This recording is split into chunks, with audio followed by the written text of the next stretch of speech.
익명의 힘을 빌려 많은 분들께 제 얘기를 들려드리고 싶습니다.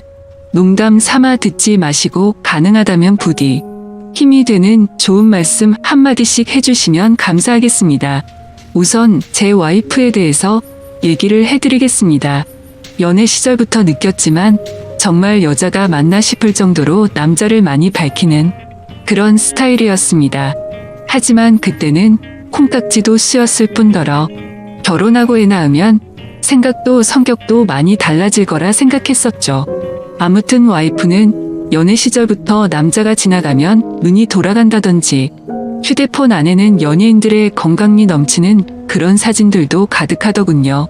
심지어 차마 남자들조차 보지 않을 법한 그런 영상들도 있는 걸 보고 깜짝 놀랬죠. 하지만 뭐 다 큰 어른이고 충분히 그런 걸 볼 수 있다고 생각했습니다. 하지만 문제는 연애 시절부터 발임기가 다분했었던 것 같습니다. 전 남자친구랑 연락하다가 걸린 것도 몇 번 됐었고, 친구들끼리 술 마시고 헌팅해서 알게 된 남자랑 연락을 주고받다 걸린 적도 있습니다. 하지만 관계까지 가진 건 아닌 걸로 알고 있어서 참고 만났던 거죠. 지금 생각해보면 그때 당시에도 술 마시고 연락 두절이 된 게 몇 번 있는데 정황상 사고를 치지 않은 것 같아서 넘겼는데 그 진실도 이제는 알 수가 없을 것 같네요. 사실 대부분의 남성분들은 잘 아실 겁니다. 제 와이프는 모든 남자들이 뒤돌아볼 만큼 인기가 많았습니다. 하지만 결혼한 지도 3년이라는 시간이 지나다 보니 연애 때만큼 그렇게 확 땡기지 않더군요. 그래도 와이프가 너무 밝히는 스타일이다 보니 일주일에 3번 이상 의무적으로 와이프와 좋은 시간을 보냈었습니다. 저희 부부에게는 아내의 욕구가 강하다는 거 말고 정말 서로 아무 문제 없는 그냥 평범한 대한민국의 30대 초반의 앞날을 생각하며 열심히 살아가는 부부였습니다. 그렇게 저희는 평범하게 잘 지내다 제가 장기 출장을 가게 되었습니다. 한 반년 정도를 지방으로 가게 됐던 거죠. 가기 전부터 와이프는 난리가 났습니다. 자신도 회사를 그만두고 따라갈까 라고 물어보며 6개월 동안 혼자서 지내면 외로워서 미쳐버릴지도 모른다더군요. 참으로 답답한 소리를 하는 아내가 황당했죠. 일을 그만두면 직장이 바로 구해지지도 않을 뿐더러 저희가 신혼부부도 아니고 6개월을 못 기다려서 일까지 그만두고 따라온다니 저는 많이 당황스러웠죠. 그래서 굳이 혼자 있어서 외로운 거면 친정이라도 가 있으라고 했습니다. 길다면 길고 짧다면 짧은 시간이지만 와이프는 계속해서 직장까지 그만두고 따라가겠다고 아주 성화를 부렸습니다. 그때까지만 해도 6개월 동안 자주 보면 되겠지, 무슨 문제라도 생기겠어 라는 마음으로 저는 너무 안일하게 생각했었습니다. 아니 어찌 보면 제 와이프의 실상을 알게 되어서 다행이라면 다행이겠네요. 처음에는 와이프가 참으로 지극정성이었습니다. 제가 출장을 간 곳이 차로 왕복 6시간이 넘게 걸리는 곳인데 한 달 동안은 거의 매주 제 숙소로 찾아오더군요. 남자 혼자 살면 밥 굶는다고 밥이며 반찬이며 아주 바리바리 두 손 가득 싸들어서요. 그때까지만 해도 저는 와이프를 너무 잘 얻었구나 싶었습니다.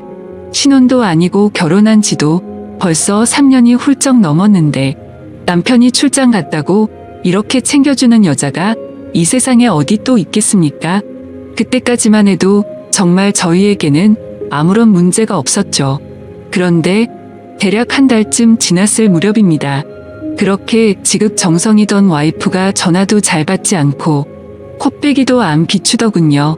사실 섭섭하기도 했지만 와이프가 집에서 노는 사람도 아니고 본인도 직장을 다니는 사람이니까 피곤해서 그런가 보다 생각했죠.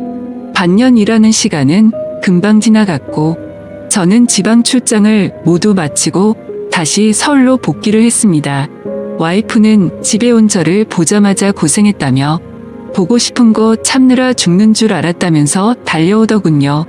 그러면서 얼른 빨리 씻고 오라며 콧소리를 내면서 애교를 부렸습니다. 그런 모습에 역시 우리 와이프 달라진 게 없네 싶었고 그날 저희는 반갑게 좋은 시간을 보내게 되었습니다. 그리고 나서 대략 일주일 정도쯤 지났을 무렵이었습니다. 소변을 보는데 좀 따끔따끔 하더니 생전 겪어보지 못한 가려움이 몰려오더군요. 저는 처음에 뭘 잘못 먹어서 이런가 보다 생각을 했고, 밖에서 다른 짓을 한 적이 없으니까 병이 생긴 거라고는 생각조차 못했습니다. 병원에 찾아가기도 민망했었고, 그렇게 며칠 동안을 미루고 또 미루었죠. 하지만 시간이 지나갔음에도 점점 나아질 기미가 보이지 않았고, 오히려 이상한 분비물도 묻기 시작했고, 소변을 볼 때 통증은 더 심해지더라고요. 그래서 저는 결국 도저히 참기가 힘들어서 창피함을 무릅쓰고 병원으로 찾아갔죠. 병원에 갔더니 검사를 해보자 합니다. 의사 선생님은 분비물이 묻고 소변 볼 때 통증이 있고 가렵냐고 묻더라고요. 이게 딱 봤을 때는 임질이라는 병과 증상이 되게 비슷하다고 했고, 최근에 관계를 가진 적이 있는지 물었습니다. 그래서 저는 관계는 와이프 말고는 따로 없다고 대답을 했죠. 의사는 저에게 정확한 원인을 알기 위해서 정밀 검사를 받아보라고 권하더군요. 그때까지만 해도 이 의사놈이 환자 가지고 장사하는구나 싶었습니다. 근데 그때 당시에는 빨리 치료를 받고 싶을 뿐 다른 생각은 할 겨를도 없었습니다. 그렇게 저는 검사를 받았고 결과를 보고 난 뒤 정말 제 눈을 의심했습니다. 임실에 헤르페스에 곤지름까지 생겼더라고요. 곤지름은 아직 잠복기라서 딱히 증상이 나타나지는 않았는데 검사를 해보니 균이 나온다고 하더라고요. 저는 거기서도 순진하게 의사에게 물었죠. 제가 최근에 사우나에 다녀온 적이 있는데 사우나에서 옮은 거냐고 했습니다. 저는 정말 와이프 말고 관계를 가진 적이 없는데 하며 이것저것 물어보았죠. 의사는 단호하게 대답을 해주더라고요. 뭐 헤르페스 정도 한 가지라면 사우나나 대중시설에서 옮았을 수도 있지만 이렇게 몇 가지씩 다량으로 증상이 발현되는 건 관계를 가진 것 말고는 다른 원인으로 생겼다고 보기엔 어려울 것 같다고 하더군요. 그때부터 뒤통수를 맞은 듯이 갑자기 온갖 생각이 들었습니다. 그러면 제가 와이프에게 옮았다는 거냐고 물어봤죠. 의사는 아내분과 잘 이야기를 해보라고 했고 아내분도 같이 치료를 받으셔야 할 거라고 했습니다. 그 얘기를 듣고 병원을 나서는데 갑자기 뒷골이 땡기면서 피가 쏠리는 느낌이 들었죠. 일단 저는 증거라도 있어야겠다는 생각으로 아내의 차로 가서 블랙박스를 켜봤습니다. 정말 하나하나 영상을 다 켜보면서 확인을 해보는데 기겁을 했습니다. 왜냐하면 영상 속에서 들리는 남자의 목소리가 한 명이 아니더라고요. 누가 듣더라도 그 남자들마다 평범한 대화를 하는 게 아니고 사랑을 나누는 소리가 들리는데 눈앞이 깜깜해졌습니다. 그동안 그렇게 믿었고 서로를 의지했던 와이프가 제가 모르는 사이에 다른 남자들과 이렇게 해프게 하고 다녔다는 게 믿기지가 않았습니다. 영상 날짜를 보니 아내가 제게 연락이 뜸해졌던 시기와도 맞물리더군요. 제가 출장을 간 지 한 달 뒤 정도에 어떤 남자와 대화를 하는데 대화 내용만 보면 술을 마셨는지 대리기사의 목소리도 들렸습니다. 그런데 다른 사람이 있는데 아랑곳하지 않고 역겨운 말을 하더군요. 남편이 출장을 가서 없으니까 잠시 쉬다 가도 괜찮다고 하는데 너무 충격적이었습니다. 평소에 다른 사람의 시선도 신경 쓰는 다소곳한 모습이 있던 사람이었고 관계를 가질 때조차도 많이 밝히기는 해도 선을 넘지 않았는데 너무 다른 사람 같았습니다. 저는 그 길로 블랙박스 메모리 칩을 빼들고서 집으로 달려갔습니다. 집에 도착한 저는 곧장 와이프를 불렀죠. 너 지금 내가 어디 갔다 온 줄 아냐고 했고 비뇨기과 갔다 왔는데 너 도대체 나 없을 때 뭔 짓거리를 하고 다녔냐고 소리를 질렀습니다. 제가 막 소리를 지르면서 화를 내니까 와이프는 덜덜 떨며 무슨 소리냐고 자신이 무슨 짓을 했다고 이러냐고 변명을 하더군요. 그래서 다시 물었습니다. 아무 일도 없는데 갑자기 내 몸의 인질에 헤르페스에 거기다 곤지름까지 생기냐고 했고 나는 너 말고 다른 여자와 보낸 적이 없는데 그럼 이 병은 갑자기 하늘에서 뚝 떨어진 거냐고 했습니다. 내가 1년을 자리를 비운 것도 아니고 고작 6개월 비웠을 뿐인데 그새를 못 참고 딴 놈이랑 붙어 먹었냐고 말했고 거짓말 할 생각은 하지 말라며 블랙박스 메모리 칩을 내려놨습니다. 지금부터 거짓말 할 생각 하지 말고 솔직히 말하라고 더 크게 소리를 질렀습니다. 제가 너무 흥분을 했고 증거자료까지 내밀면서 몰아붙이다 보니까 그제서야 와이프는 사실대로 실토하더군요. 아주 여기저기 다 정차하는 버스가 따로 없더군요. 처음에 너무 외로워서 그랬답니다. 회식을 하게 되었고 술에 취해서 결국 실수가 시작되었답니다. 평소부터 자신에게 잘 대해주던 직장 후배인데 같은 방향으로 가는 김에 차에 같이 타게 되었답니다. 근데 술에 너무 취해서 자신도 모르게 많이 외로웠답니다. 그래서 그냥 단순히 술을 한 잔만 더 하고 싶은 생각에 집으로 불러들였고 술을 더 마시다 실수를 해버렸다고 하더군요. 제게는 너무나 소중했던 제 보금자리에서 다른 남자놈이랑 놀아나다니 정말 너무 화가 났고 역겨웠습니다. 그런데 이건 시작에 불과하더군요. 그날 이후로 곱게 풀린 망아지처럼 지냈더군요. 어차피 실수를 시작했고 죄책감에 오히려 더 막 나가게 됐답니다. 근데 참 이해가 안 가지 않나요? 상식적으로 실수를 했다면 더 자숙해야 하는데 오히려 더 이따위 짓을 했다는 걸 보면 언젠가는 이딴 짓을 하고 살았을 사람이란 걸 느꼈습니다. 같이 사고를 쳤던 남자들도 다양해서 참 대단하더군요. 직장 후배를 시작으로 유부녀라는 사람이 낯선 남자와도 시간을 보냈고 애인처럼 주기적으로 만난 사람까지 있더라고요. 저는 당장 그놈들 연락처 다 적으라고 어떤 놈들인지 다 알아야겠다고 몇 번 했는지 또 어떤 놈인지 적으라고 했습니다. 와이프는 처음에 그걸 어떻게 다 기억하냐고 그러면서 못 적겠다고 하더군요. 정말 울컥하더군요. 그딴 짓을 해놓고서 어떻게 다 기억 못하냐면서 따졌습니다. 그럼 정 못 적겠으면 너네 친정집으로 가자고 했습니다. 지금 당장 너희 부모님 앞에서 추궁하겠다고 난리를 치니까 마지못해서 적기 시작하더군요. 참 기가 막혔습니다. 6개월이라는 짧은 기간 동안 시간을 보낸 남자가 무려 5명입니다. 한 번만 만나서 놀았던 놈은 3명이었고 직장 후배와는 3번의 만남을 더 가졌답니다. 가장 많이 만난 놈이랑은 셀 수도 없을 것 같더군요. 근데 더 충격적인 건 가장 많이 만났다는 그놈은 저도 알던 놈이었습니다. 왜냐하면 제가 와이프와 자주 가던 식당의 사장놈이었습니다. 심지어 이 사람은 50대 초반쯤인데 와이프와는 거의 20살 이상이 차이가 났던 거죠. 정말 자존감이 무너져 내렸고 충격적이었습니다.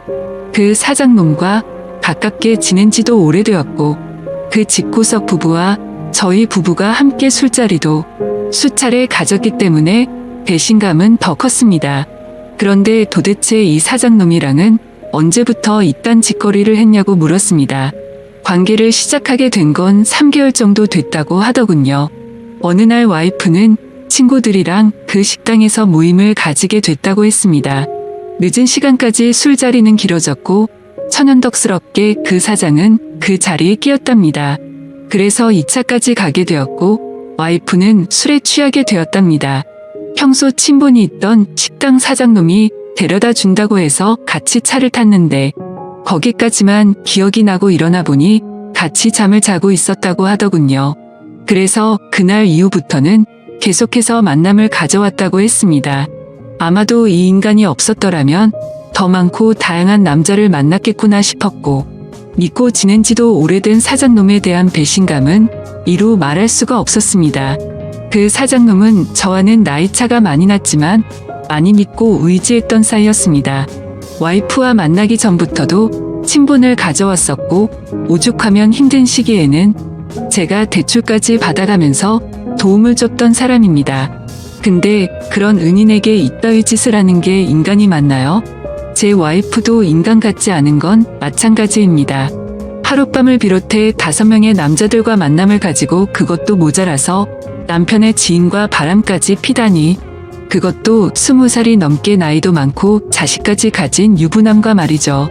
충격에 충격이 이어지다 보니 도대체 어디서부터 어떻게 화를 내야 할지 감조차 오지 않더라고요.